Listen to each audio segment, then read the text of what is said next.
Is this what Trump does with MAGA? Does Trump say to MAGA, like, hey, listen now, sit down, little Timmy, I got a story to tell you. You gotta take a half loaf, Kenny. Sometimes you gotta accept 15%. Gotta accept 15% instead of 100%. No, he's doing whatever he wants. I really don't understand what that means in the context of single payer versus the ACA. Like, what exactly is he even proposing here? You get a glimpse into the way his mind works because Kyle is not a big, like, champion of liberal values, right? Like, I think he's quite authoritarian. Like, I think he sees Trump and he gets, like, jealous. Man, why can't we have that on the left? Name something Trump campaigned on that he hasn't accomplished. What he campaigned on actually really matters. If he campaigned on doing a lot of things that he can just do with executive authority, that's a lot different from campaigning on single payer. The things that Trump wants to do are way easier than accomplishing single payer. Do you understand that single payer is a Herculean political task? He ran on repealing and replacing Obamacare. It was the first thing he tried to do when he was president in 2017, and he failed. I spent a lot of time talking to younger leaders about this, and there's no simple solution to it, but I will say that part of what a liberal democracy requires is an acceptance of partial victory, right, and not perfection. You know, when I was in the White House, I'd sit around on any issue with my cabinet or my staff, senior staff, and we'd go around analyzing everything. And at some point, I'd say, all right, I think I've got all the information. If we do X, is this going to make things better? Because, and I'd tell them, better is good. Yeah, we're not going to get to perfect. Right. If you're telling me that the Affordable Care Act is going to insure 50 million people, do I think that's better than if we had a... Oh, God, I can only imagine where Kyle's going to go with this one, man. I'm preemptively triggered. I'm pre-triggered. I'm already triggered. If we were starting from scratch and I could get a single payer plan instituted and get that through Congress, and suddenly we had universal health care and we had taken the profit motive... Oh, God, here it comes, guys. As sure as the sun will rise tomorrow, he's coming. I promise you. This man, this person, this being, this force, he's coming. Just a second. Do I think that would probably be a smarter way to do it? Absolutely. Right. But since I can't do that, I don't have the votes for that. How about this? Yeah, we can make it better. We can make it better. Right. And you know, this. Oh my God, it's coming, you guys. You can see it in his face. This sense that things aren't worth it unless we get everything we want.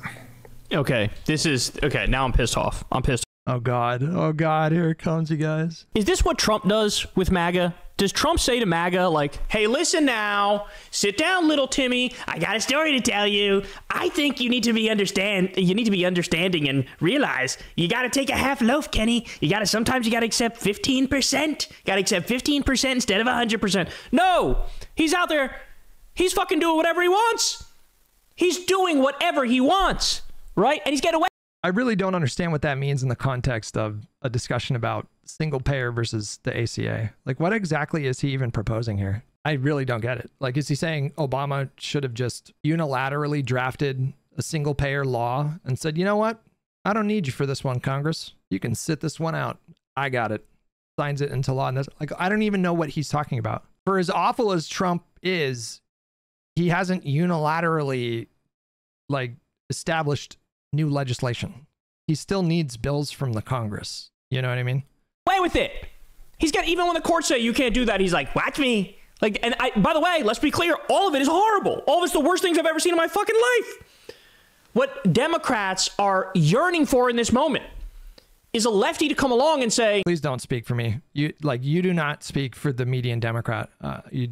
Please, like, don't proclaim to know what Democrats are looking for. And I really have no idea how this ties to the ACA. With the same sort of swagger and certitude of Trump, but on our side say, no, we're actually going to do the good things, and there's nothing you're going to do to fucking stop us. I just don't know what that means. Like, look, here's the thing. Everybody understands. Come on, get into specifics here. Like, what the fuck does this have to do with single payer? Like, just say what do you want to say here? Just do an executive order for single payer and then ignore the courts? How are you going to enforce that? just game that out. You come up with some kind of legal rationale to unilaterally implement single payer. You know, you declare like a health emergency and you just give everybody single payer. The Supreme Court says no. Obama says, well, I'm just going to ignore the Supreme Court. But like, how are you going to force all the red states from implementing your system? Like, they would just tell you to fuck off. Like, you know, like you just couldn't do that, right? Like, to one extent or another, that yes, compromise is a thing. It exists in the world. It's hard to get everything you want through. Yes, of course. But like, you have to give people the feeling that you're at least trying to get the actual ideal policy. Because if you don't, then people feel like, well, what's the point? I mean, I don't know what that means in the context of like, all right, he's inaugurated in 2009 and, you know, he's dealing with the financial collapse. So that takes up a lot of his time and energy, obviously. But the first major piece of legislation he focused on was, you know, he wanted to swing for the fences in his first 2 years and do big healthcare reform. You know, they did a lot of stuff in the first 2 years, but the ACA was like what he really wanted his legacy to be. And, you know, so you got to start those conversations by establishing what are the parameters of these negotiations. You have to decide what is even a realistic thing to go for. And then you look at the Congress and like, so the House, the Democratic led House, which had like a 60-seat majority at that time, they drafted one person drafted a single payer bill, a bill that would have accomplished single payer. And, you know, guess what percentage of House Democrats supported that bill? Just guess. 69%. That's exactly right. No, it was a third. It was a third of House Democrats. It was like around like 85, something like that. And in the Senate, there were at least 6 Democrats that were staunchly opposed to single payer. At least. Those were the ones that were public about their opposition to single payer. I assume there were more, but they just didn't go as public. But there were 6 Democratic senators on the record firmly saying, no, I don't believe in single payer. I will not support that policy. What is the point of Barack Obama pushing single payer in that spot? This logic, I will never understand this logic. I feel like Josiah and Pisco and Econoboy have kind of pushed this logic of like, you want to get caught trying, you want to kind of signal to people that, you know, you care about the policy and but what are you actually accomplishing by doing that? No one has ever articulated anything that ever made any sense to me in terms of demonstrating the value of doing that. What is the point of that? You are wasting time and you are alienating senators whose votes you will need to pass your signature healthcare reform. Why does anyone need it to be explained that this is just tactically so stupid? There's no logic to this. There's no logical basis for this. You gain nothing and you risk everything. You are risking everything. You're risking your entire healthcare reform agenda, your goals. All of that is at risk if you go to war with senators over single payer, and you're wasting time. There is no point. It doesn't make sense. I hate this approach to politics. I really do. You know, I'll say it again. You know, I don't hate everything that Kyle is saying these days. I think he's had a lot of really good takes recently, but this instinct in him, I hate it. And I think a lot of people that get their information from alternative media sources, they kind of adopt this attitude that people like Kyle put out there. And I think it's destructive. I think it's totally counterproductive. Like, what's the point if you're not going to make an... because this is the way negotiations work, right? You make the passionate argument for, I want this, I want the whole loaf, I want this whole fucking thing. And then they go, you get none of it. And then you go, no, I want the whole fucking thing. They go, you get none of it. And then eventually whittle it down and maybe you get 70%, right, of the loaf. But like, this is like... I mean, you know, he's talking like, this is just how every negotiation works. It's like, well, that's not true. Like, how much you get and how much you don't get entirely depends on just myriad factors. Like, every negotiation is different. Like, if you go into it saying, well, I want 50%, and they go, you get none of it, then you agree at 25% or 20% or whatever the fuck, right? And it's like, I think that's what Obama, he said he was out of touch. This is definitely out of touch because he doesn't realize that he's giving off technocratic weakness right now. He's giving off incrementalist weakness right now. And the other thing is, like, it's always like straw manning the people who are to their left because they act like it's unreasonable, like the pro-Palestine protesters were unreasonable, when literally their point was like, hey, Biden and Kamala, please stop arming and funding a genocide. I just scrolled through social media and saw a baby with its head blown off and saw another caught underneath rubble and bleeding out and dying. And I just saw a World Central Kitchen worker get murdered. And I just saw hospitals being bombed and schools being bombed and a right to protest happen in Israel. Can you please stop sending these psychopaths money? Can you please stop sending them weapons? And then you have, you know, Kamala on the... This is another manifestation of Green Lantern, by the way, just so we're clear. The Congress decides on funding packages. If the Congress passes a bill that provides $20 billion in aid to a crucially important ally shortly after they experience the worst terrorist attack that they had ever experienced, Biden can't not give them money. Now, of course, like Biden supported aid, but that's not really the point. Like, it's not just Biden and I don't even know why Kamala was the vice fucking president. Okay. That job is 99% symbolic. Your job most of the time is to just like sit around and wait for something to happen. And it mostly never happens. To suggest that she was like this crucial part of Biden's foreign policy in Israel is just a bit silly to me. But it's not just the president. It's not just Biden deciding if Israel gets an aid package or how much the aid package is. It's the Congress. It wasn't just Democrats. It was Republicans. Like, this was a bipartisan effort to help send funds to Israel, but it all gets put on the president, which it's like, okay, whatever. The campaign trail, basically not breaking from Biden, who's arming and funding the genocide, and somehow these are the bad guys, the ones who like saw what was happening. They just called a spade and said that's bad. Let's. I don't know if I don't think Obama used the phrase "bad guys," but if you were on the left and you sat out this last election, you either wasted your vote on a third party or you didn't vote, you are culpable. I don't know what to tell you. Like, are people supposed to use kid gloves and be like, well, it wasn't your fault that Trump got elected? You know, you can't blame yourself on this one. It's just math. It's just fucking arithmetic. If you really saw what was happening in Gaza and decided that this meant that you were willing to toss how many millions of people under the bus? There was a story that, what's his name? Tommy Vitor. He tweeted a story, you know, like pretty fucking disgusting, awful story.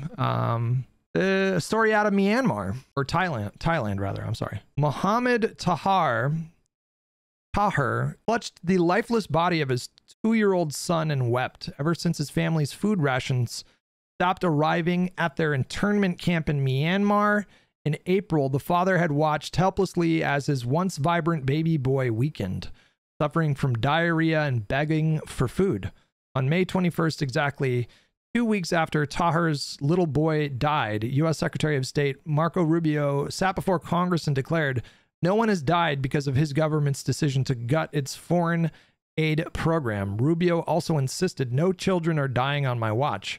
That, Tahir says, is a lie. "I lost my son because of the funding cuts," he says, "and it's not only me. Many more children in other camps have also died helplessly from hunger, malnutrition, and no medical treatment." There's really awful stories coming out of Sudan of just like, imagine being a parent. I know this is fucked up. I understand this is really fucked up, but like, imagine being a parent and watching your kid slowly starve to death and you're powerless to stop it. That's happening all over the world. It's not a rational decision. How could it be a rational decision to like not support Kamala if you're on the left? if you claim to be on the left? How could you possibly explain the rationale of taking some action that in part helped empower the second rise of Donald Trump?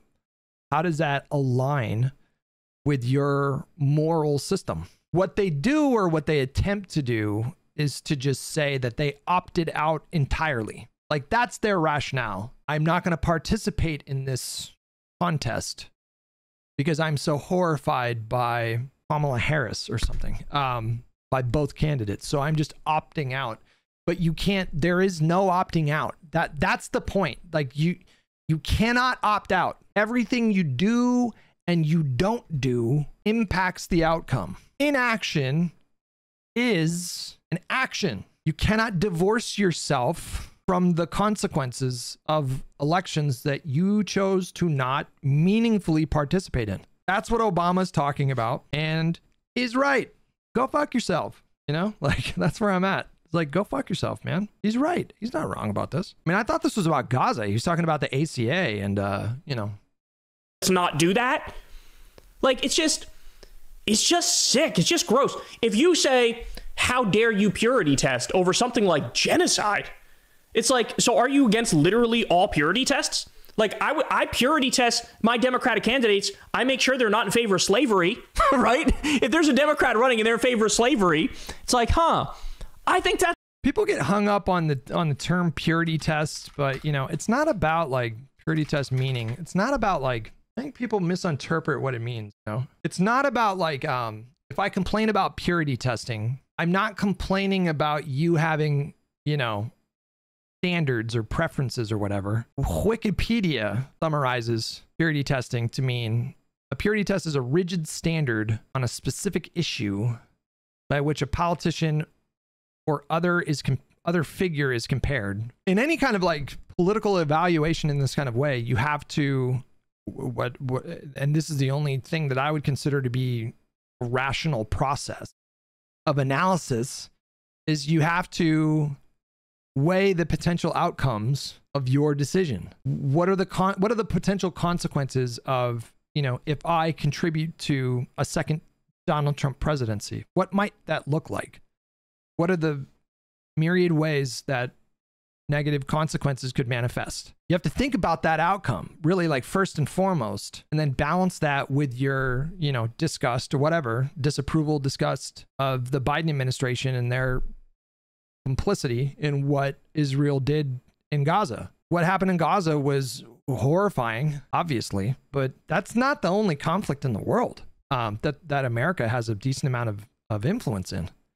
I mean, wasn't he directly involved in dissuading Saudi Arabia take their military action in Yemen? On February 4th, I mean, this was 2 weeks after he was inaugurated, Biden announced that the U.S. would end all American support for offensive operations in the war in Yemen, including relevant arms sales. Biden team sought to block sales of weapons intended for offensive use in Yemen while not fully cutting defense systems. I mean, he took a pretty direct role. There were a bunch of other actions as well. I'm just not familiar. That would be a loner boy conversation. But I was kind of loosely aware that his administration, and I assume it was in concert with Congress, right? If there's a Democrat running and they're in favor of slavery, it's like, I think that's disqualifying. Like, I would say that's disqualifying. And I'm sure Obama would agree, and every Democrat would agree. Everybody's in favor of some purity test. The question is, where do you draw the line? Like, what's a reasonable place to draw the line? I don't know, man. I see the perspective of, hey, genocide, you could draw the line at genocide, right? I mean, isn't he kind of talking out of both sides of his mouth here? I mean, because I feel like, hasn't he changed his tune quite a bit? Josiah reached out to him and asked him, if Joe Manchin was the nominee in 2028, would you support Joe Manchin? He said, yeah. You know, like, I feel like I've heard him be critical of people who didn't vote for Kamala or support Kamala. I could be making that up, but like, I don't know. I feel like he's trying to have it both ways here. And so the lack of, it's funny because the Democratic and liberal and leftist tendency to self-analysis only happens in discourse with the right, where they're, what did I do wrong? But when it's to the left. This is so rich. I'm going to lose my mind right now. This is what me and Aaron were debating yesterday. I felt a little gaslit in the conversation yesterday. I'm hyperbolizing a little bit here, but tell me I'm wrong, right? Like, just tell me if you agree with me here, because I know I'm not wrong. Immediately after the election, when it was clear that Kamala lost, I saw so much discourse amongst liberals dissecting the ways that Kamala could have run a better campaign. I saw no shortage of liberals being very critical of Joe Biden for his role in Donald Trump winning. It was everywhere. You couldn't miss it. Didn't see you do it? You didn't see... Hold on, Hunter. Hold on. Hunting? How long have you been hanging out in the Twitch chat? Hold on, let me see a date here. You were leaving chat messages in January of 2025. You didn't see me talk about the ways that Kamala could have run a better campaign. Are you fucking with me right now? Are you fucking my ass right now? Are you fucking my ass right now with this? Bro, we didn't shut the fuck up about it on Live and Learn. It was like all we talked about for fucking 3 months straight. And it was everywhere. It was on liberal mainstream media news outlets, just dissecting the failure. And I mean, how many fucking video essays did we see about Kamala not going on Rogan? And, you know, it was everywhere. It was everywhere. And he's saying that the only time that there's a self-analysis, like a self-critique, it's liberals saying, you know, how did we not please enough Republicans? And it's just so funny because he represents a kind of base in left-wing politics, like an online space, that are just so averse to having those kinds of conversations when their preferred candidate loses. It's never that. It's just never that.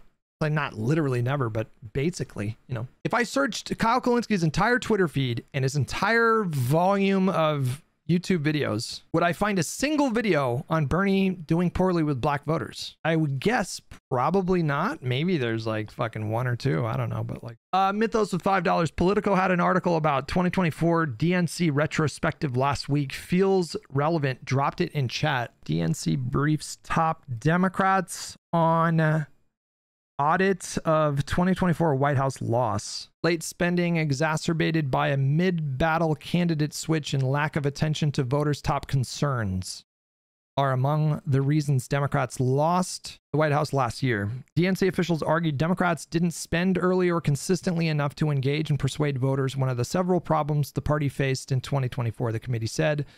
Swapping Joe Biden with Kamala Harris atop the ticket intensified those systemic long-term problems for the party, the officials said, according to two people briefed by the DNC this week.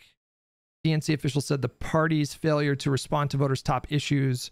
Okay, we get the gist. I mean, I certainly see a lot of introspection from liberals and Democrats when they lose elections.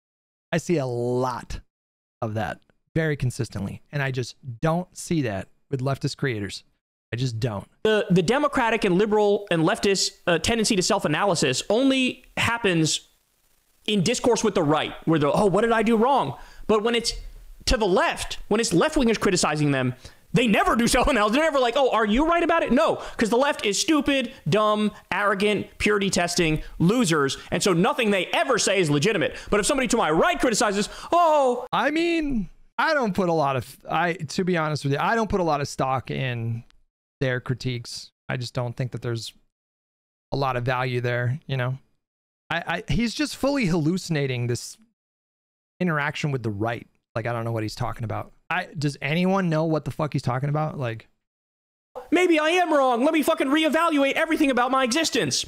But if somebody to the left says, hey, that's fucked up, how dare you shut up and vote for me because I'm the only game in town. It's just like, this is what we mean when we say you need to grow out of it. You know what I'm saying? Like, and he admitted he's out of touch. This is very out of touch. We need to at least feel like you're aiming for the whole loaf. If Bernie Sanders got in there, right? Fuck your feelings. They don't matter. Why are you talking about your feelings? I don't care about your feelings. I straight up don't care.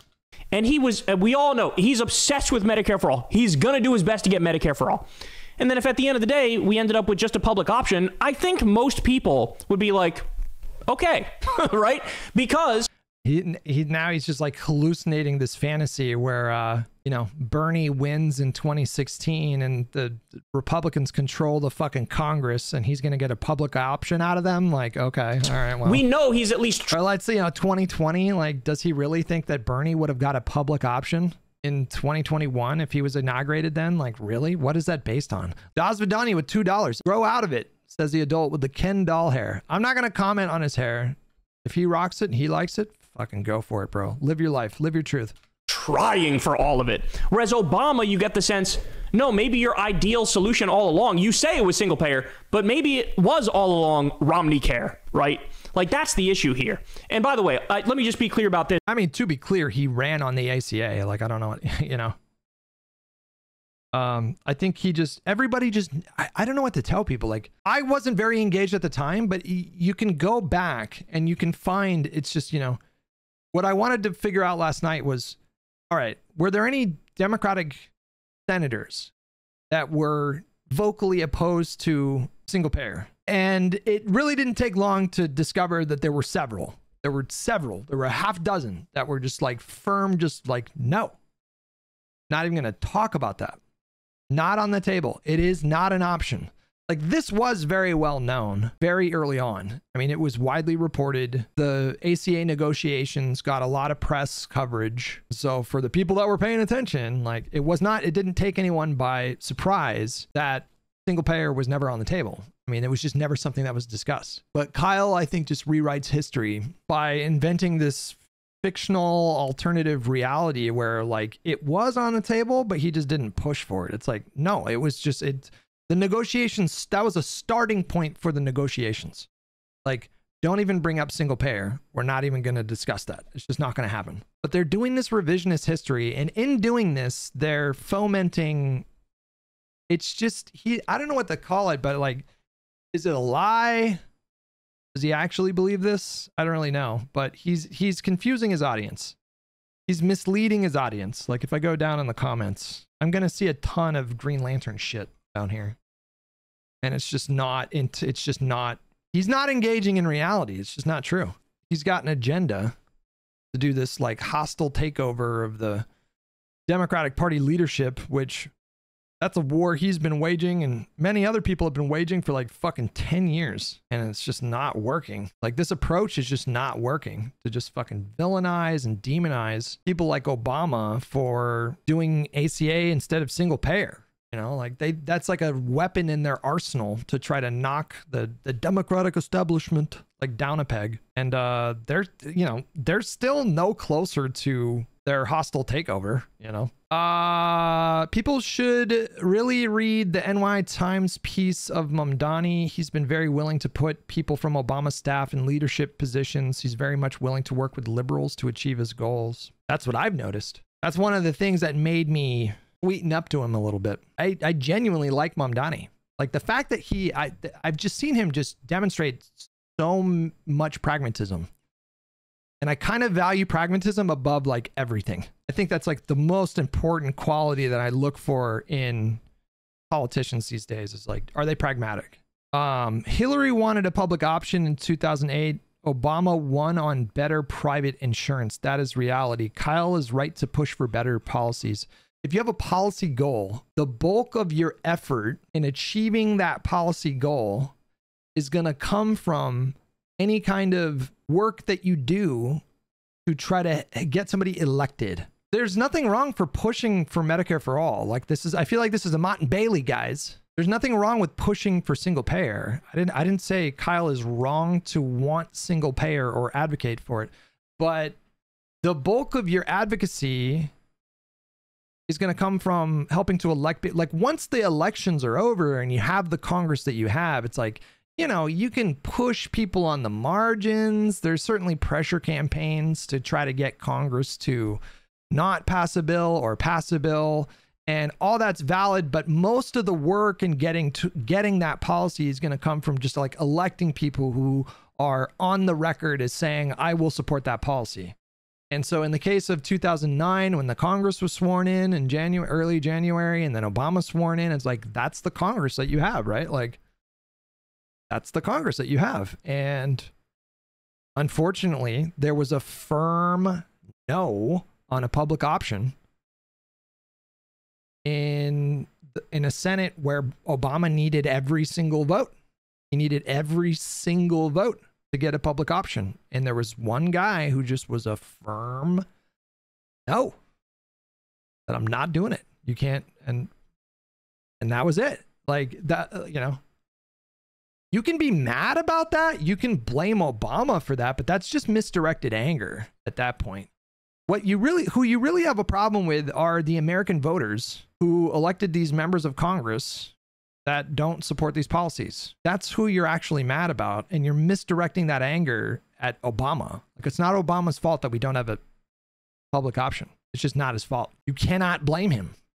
He does not get the blame for that. You can blame the voters that elected, was it Harry Reid or Lieberman? Was Lieberman the no? Who was the no on Lieberman? A Democrat who, John McCain was fucking this close to picking Joe Lieberman to be his vice president. Okay, just so we know, Lieberman prided himself in being a bit of a maverick. Actually, there were a few. Joe Lieberman, though by then he was officially an independent caucusing with Democrats, he said he would vote for the bill only if the public option was removed. And then there was Mary Landrieu, a Democrat serving in Louisiana, who initially said, I'm not open to a public option. Ben Nelson was among Democrats who opposed the creation of a government-run healthcare plan. That's a bit different. I'm pretty sure it was Joe Lieberman who single-handedly stopped the public option. And it was not Obama's fault. How is that Obama's fault? The only way you can say that that's Obama's fault is if you're a Green Lantern fucking dum-dum. But all this to say, you guys, I think in moments like this, we see, I just don't think that Kyle is a reliable narrator in moments like these when he talks about, like, he'll talk about, like, this is what Democrats want to see, you know, and it's like, in this context, he's talking about, you know, being illiberal and like mirroring Trump.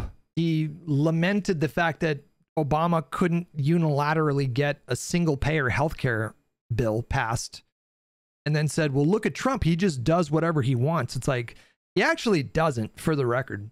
There, even with all of his several oversteps, you might call them, he can't just unilaterally do things that would require a 60 vote threshold in the Senate. Like, he's never passed a bill with 60 votes.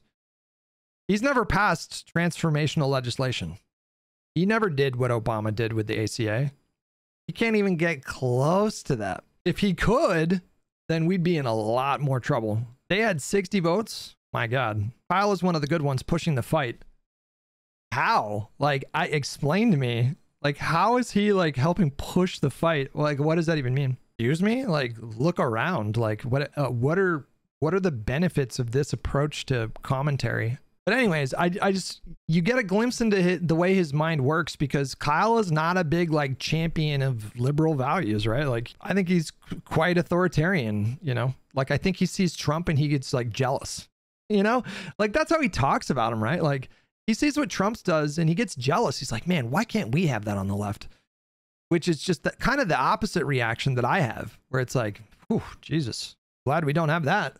I don't think he likes like the system. Like, I don't think he likes liberal democracy. I just don't think he likes it. You just can't, you know, you can't force outcomes you cannot just force, I should say, you cannot force any outcome that you want. It's just not how the system is designed, not what it's supposed to be. If you want a single payer, you need to fucking, great. All right, fine. You want to talk about single payer? Let's do it. All right.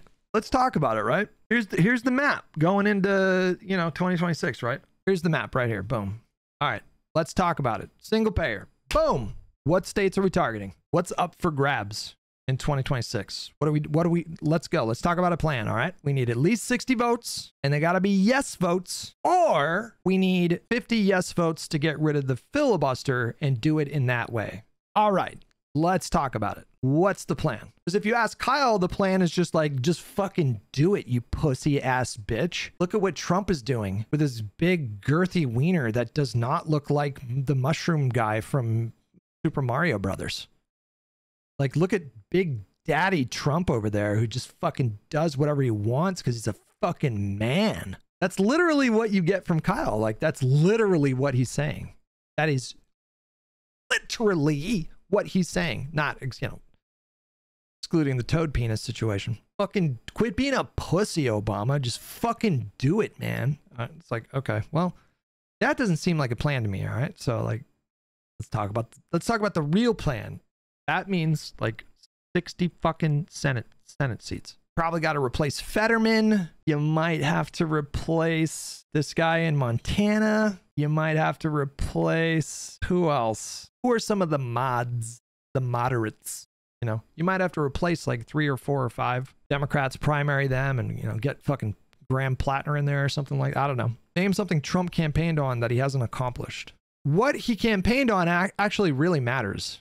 If he campaigned on doing a lot of things that he can just do with executive authority, that's a lot different from campaigning on like single payer. You understand that the things that Trump wants to do are way, way easier than accomplishing single payer. Do you understand that single payer is a Herculean political task that will require so much work and effort and resources, and just, it's going to take so much to get that done? That is so different from running on like, I'm going to dismantle the Department of Education. Actually, you know what? You make a really good point.